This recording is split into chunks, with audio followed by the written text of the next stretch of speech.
South Asian youth table tennis চ্যাম্পিয়নশিপে দুর্দান্ত performance দেখাচ্ছে বাংলাদেশ। টুর্নামেন্টের প্রথম 3 দিনে 1টি স্বর্ণ, 1টি রৌপ্য ও 6টি ব্রোঞ্জসহ মোট 8টি পদক নিশ্চিত করেছে লাল সবুজের তরুণরা। শুক্রবার একদিনেই এসেছে 1টি রৌপ্য ও 5টি ব্রোঞ্জ পদক। এর আগে বৃহস্পতিবার দলগত ইভেন্টে অনূর্ধ্ব-19 বালক দল স্বর্ণ জেতে, আর অনূর্ধ্ব-19 বালিকা দল গ্রুপ পর্বে তৃতীয় হয়ে ব্রোঞ্জ অর্জন করে। দলগত ইভেন্টে প্রত্যাশা অনুযায়ী ফল না এলেও একক বিভাগে এখনও আশার আলো দেখাচ্ছেন দেশের 1 নম্বর বালিকা খেলোয়াড় খুই সাইমারমা।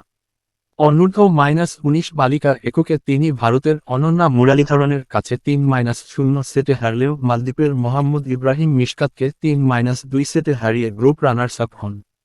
কোয়ার্টার ফাইনালে তার প্রতিপক্ষ শ্রীলঙ্কার সামাল শাহালাওয়া থাকে।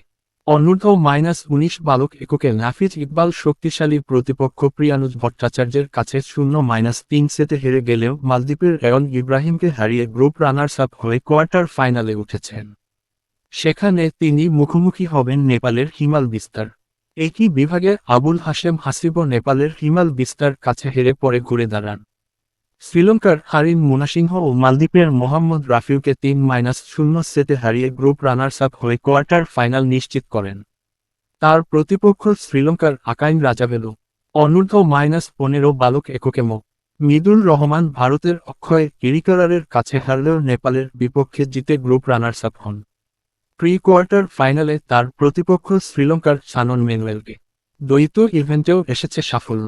অনূর্ধ্ব-15 বালক দ্বৈতে শাহিন আহমেদ ও মিদুল রহমান সেমিফাইনালে হেরে ব্রোঞ্জ নিশ্চিত করেন। অনূর্ধ্ব-15 বালিকা দ্বৈতে রাফিয়া চৌধুরী ও রোজা ইসলামও সেমিফাইনালে হেরে ব্রোঞ্জ জিতেছেন।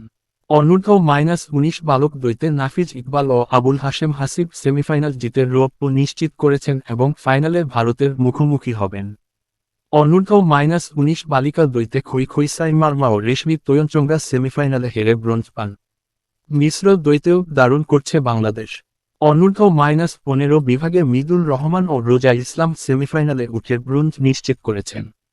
একইভাবে অনূর্ধ্ব-19 মিশ্র দ্বৈতে আবুল হাশেম হাসিব ও খুই সাইমারমাও সেমিফাইনালে উঠে পদক নিশ্চিত করেছেন। সব মিলিয়ে টুর্নামেন্টের শুরুতেই পদকের ঝলকে নিজেদের শক্ত অবস্থান জানান দিয়েছে বাংলাদেশের তরুণ টেবিল টেনিস দল। এখন লক্ষ্য এই সাফল্য ধরে রেখে আরও বড় অর্জনের দিকে এগিয়ে যাওয়া।